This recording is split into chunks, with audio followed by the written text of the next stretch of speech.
Bugun sizlar bilan aviabilet va tur paketlari qachon eng arzon bo'lishi haqida gaplashamiz. Birinchi qism. Videoni oxirigacha ko'ring, ko'pchilik bilmaydigan sirni oxirida aytib o'tib ketaman. Nice. Xo'p, keling buni ko'rib chiqamiz. Ichki reyslar uchun eng yaxshi vaqt uchishdan 2-3 hafta oldin. Xalqaro reyslar uchun esa 4-8 hafta oldin. Agar yoz yoki bayram mavsumi bo'lsa, 3-6 oy oldin bron qilish eng to'g'ri tanlov. Eng arzon bron kunlari qachon?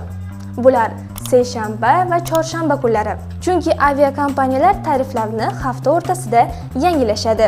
Qaysi kuni uchish eng arzon bo'ladi, bilasizmi? Bular seshanba, chorshanba va payshanba kunlari. Juma va yakshanba kunlari esa talab yuqori bo'ladi.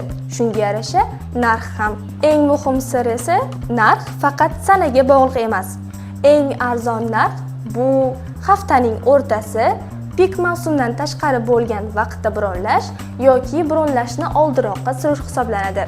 Shu 3 faktor birlashsa maksimal tejash hosil bo'ladi. Bu Mohira bilan aqlli sayohat edi. Keyingi sonimizda biletni qanday usulda olsangiz eng arzon narx bo'lishi haqida gaplashamiz.